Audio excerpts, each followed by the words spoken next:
Yeah, I'll just get 2 number 9s. Yeah, one of them being a number 9 large. And make the number 6. Oh, you guys are still here? What do I need to say about the Sonic 3 movie? Yeah, the game just pretty much says itself. But who the hell thought that this game was gonna get some DLC? It was announced right around the time when Sonic X Shadow Generations was announced as well, so we were all expecting this for like a year. But did it live up to the hype? Yeah, we pretty much just got straight to the point. Apologies if the intro is shorter than usual, but there's not really much to say about it. No interesting lore, nothing to happen in between. It was just announced, came out a week before the movie, then hey, it came out, and then nobody cared about it afterwards. So let's get this show on the road. I'm Slimy as Mr. Galaxy, and this is my review on the Shadow Generations Movie Pack DLC. Members of Team Shadow, video game enthusiasts, both or new alike, want to see these DLCs whether your collection or not? Let's get started.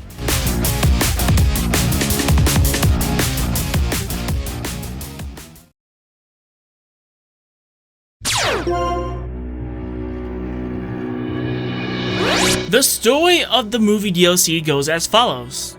While wandering through white space, Shadow finds a giant ring. He goes through it and finds himself to take on a new form, one without his doom powers, one that does make him a bit fuzzier.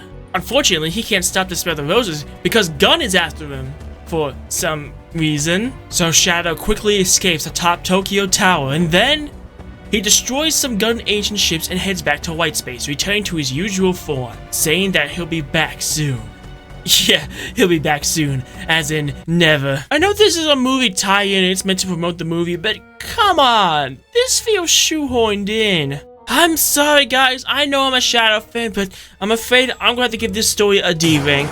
There's not much going for it here, but at the same time, it's just there to promote the movie. There's nothing wrong with a little bit of a movie tie-in, it's just the story would have improved a lot if there was an Act 2 attached to this game.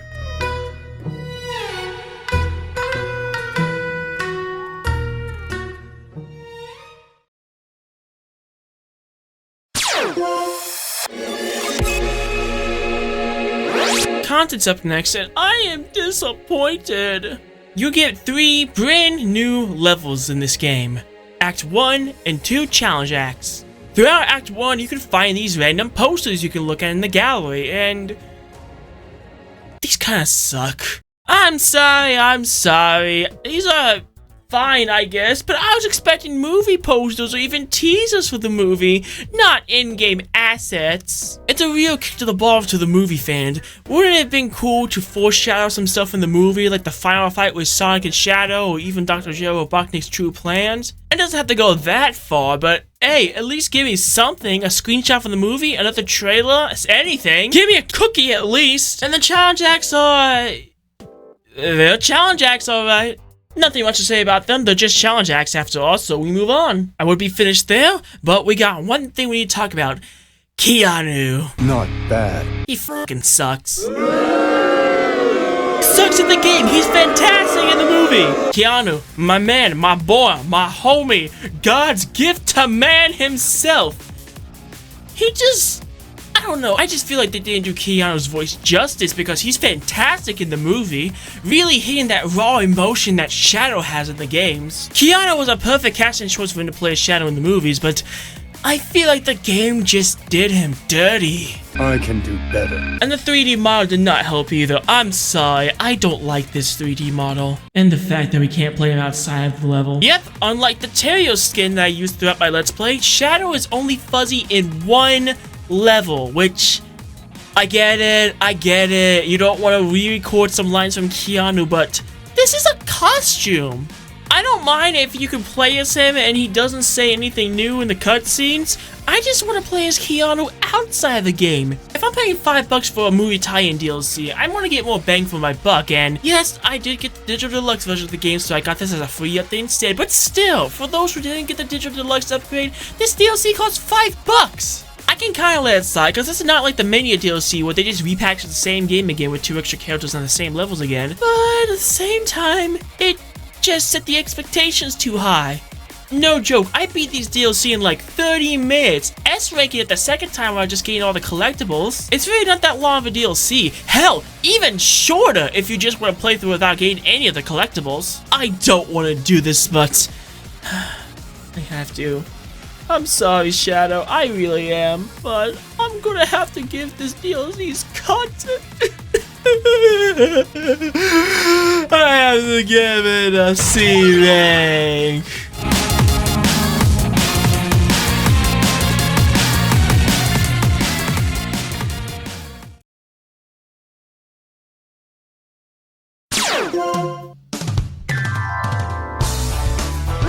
Finally, we come to the things that accompanies all video games. The music, the bops, the things you listen to when you try to make a beat. Wait a second. So, Sega heard us when we complained about there being no Shadow the Hedgehog levels and gave us a Diet Shadow the Hedgehog level. I mean, this is an original level with a different design philosophy from Shadow the Hedgehog, but for some reason they decided to remix music from there instead of from the movie? It's confusing. Because I like it, but I don't at the same time.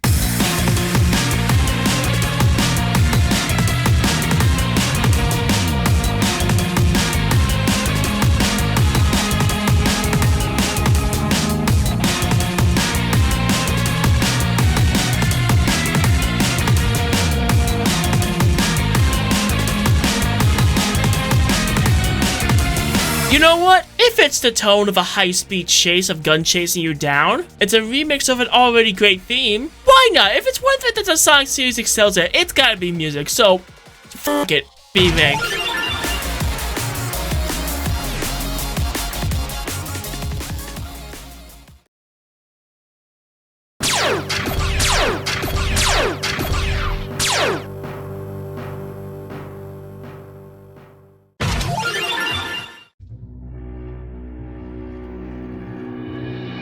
You know, this is the part where I have something to say. To wrap up my review, report my overall thoughts on how I think this DLC is good or bad. And all I gotta say is... And that sucks because this DLC was hyped up to be something really cool for Sonic fans while they wait for the movie to come out. And all we got was one act of foreshadowing that's never gonna be fulfilled and 2 challenge acts. All I really gotta say is, if you're gonna give us a skin for $5, you better let us use them in the other levels. Because as cool as the movie is, this DLC is a stain on its legacy. Which is unfortunate, because that means it's also a stain on Shadow Generations as a whole. Luckily for us, unlike the Mania DLC, this DLC will not affect Shadow Generations grading as a whole, as it keeps its normal grading intact. But honestly, if you really like the movie Shadow, and you love Shadow Generations, then this is fine, I guess. It's $5 after all. But if you're like me, looking for something much bigger, I'm afraid you'll be disappointed. But now that I think about it, maybe they did have more planned for their DLC. Maybe a week after the movie came out, we would have gotten one more act where we get to see Movie Shadow fight with our Shadow. That would have been so cool! But alas, 'tis but a theory. One might say a game theory. And what we see is what we got. One level, one furry, one legacy to leave behind. I'm Slimy as Mr. Galaxy, and this has been a review of Shadow Generations DLC. Do you agree with my thoughts or do you disagree with my thoughts? Let me know in the comments down below. But either way, peace out, members of Team Shadow. Please remember to stay catty. Live life your own way. Stay safe through these trying times. I'll see you all in our castle. Until next time, adieu everybody.